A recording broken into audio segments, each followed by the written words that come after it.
Can everybody read the words on the screen, please? I can't hear you. Thug life. Okay. Put your hand up if you know what the H in thug life means. No hands. Let me explain. The hate you gave little infants. The F is a curse word. Everyone. I'll read that again. The hate you gave little infants effed everyone. This phrase was popularized by Tupac Shakur. He said he did not create thug life. He dissected it. Now, he was working very hard in Los Angeles to end the gang war, and he created the concept thug life. I have mixed feelings about Tupac, but the work he did is commendable, and I'd ask you to check it out. 1,000 years before Tupac, Socrates said, if you give me the child from the age of 0 to 7, then I will give you the adult. Now, most people would agree that if a child is symbolic to a blank piece of paper, things like love, strength, and happiness should be written on that blank piece of paper. But somehow, inadvertently, different things are written on the psyche of the child.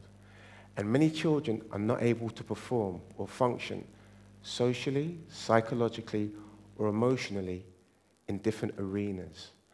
Today, I'm a kindergarten teacher. I worked on 3 different continents.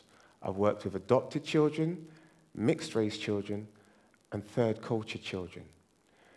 Now, before I became a kindergarten teacher, I worked with young offenders. And to my surprise, I found that some of the things that happened in the minds of young offenders were happening in the minds of young children. Tonight, I'm going to give you a few tips from my own experience how to combat some of those issues. But first, let me tell you a little bit about myself. I was born in England to mixed-race parents. My father died when I was very, very young, and I faced a number of challenges. But I was very fortunate that I grew up in a time where there was a lot of social activism, and that helped me greatly. Once I graduated from university, I trained as a salesman, and I trained with a very good trainer called John Hodgson, and he taught me how to overcome the psychological effects of rejection. Some years after that, I worked for another woman called Mashira Wilson, and she had a program called the Youth Retreat Project, and she paid for me to be trained by a cultural engagement specialist. His name is Paul Obinna. He works in both schools and prisons around the world, and you should check him out on YouTube. Now, Mashira gave me the training on the condition that I use it to teach people what I know. Her motto was, each one, teach one. Now, I'm going to give you 3 case studies where I've used my training, and in the process, you will be trained. Now, case study number 1. I worked in a school where a parent came and complained to me that her child was being teased and taunted. Her child was being ridiculed because her family only had 3 cars. The child that was taunting her was from a family that had 4 cars. Now, to me, this is not a problem. This is... But the parent complained, and the trauma of the child was very, very serious. So I had to do something. I started holding daily circle times in my classroom. So the children would be sat next to each other, and I would ask them to say one nice thing about the child next to them. Now, what would happen is the children would say things like, I like Fred because he has an iPad. Now, very quickly, I realized that this is a problem. So I had to interject. And I reminded the children, we make friends based on how people treat us and how people make us feel. Now, this idea that children, or that these children had, that you make friends based on what people had, was the same mentality that some of the young offenders that I worked with had with. Case study number 2. And this deals with mixed-race children and third culture children. If a child is told, we don't like you, you're not one of us, you don't belong, the child has no recourse to defend itself. In this case, parents came to me who were seeking help for their child.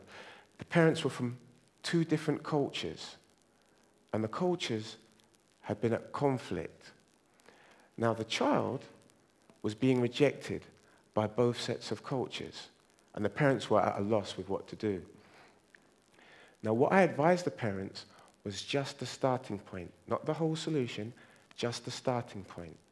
I told them that they will need to explain the history of each side of the family and the history of the culture of each side of the family. And then they would need to go on to explain how the conflict began. Because the child cannot change the environment. It cannot change the way people act towards it. So it has to be able to understand why people are acting with such hostility and resentment. Now, if you can imagine that a young child as age as 4, 5, or 6, on a daily basis, is being rejected by the people it relates to, then you can understand that this child starts to develop resentment and anger, not just towards itself, but to other people. And again, this reminded me of the psychological process that some of the young offenders I worked with had talked about. Case number 3.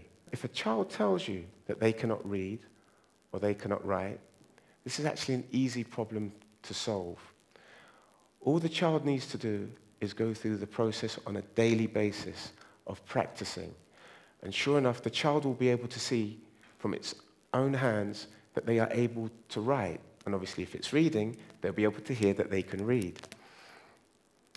But if a child tells you that they are ugly or that they are not worthy, then this is an intangible force that the child has to fight. In one instant, a parent came to me to explain that their child had a lot of self-hate towards themselves. This intensifies if the child does not look like either of its parents.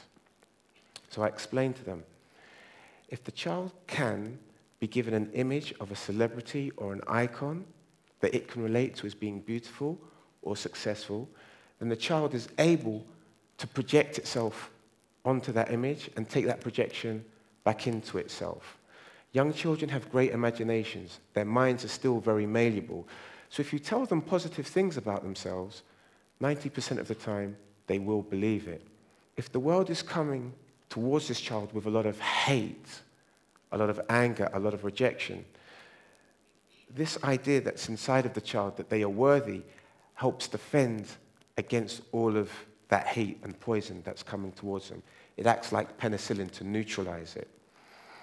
At the start of the talk, I said that if a child is a blank piece of paper, then things like love, strength, and happiness should be written on that blank piece of paper.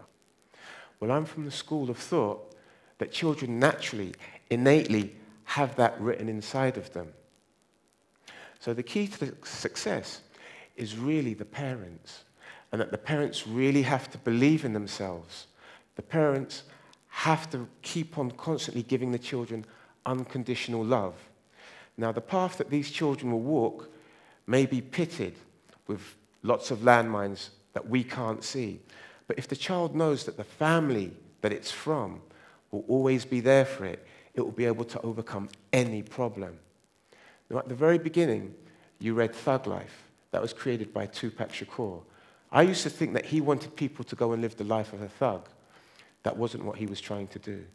Tupac himself actually had his father's help to write the Thug Life Code to end the thug life.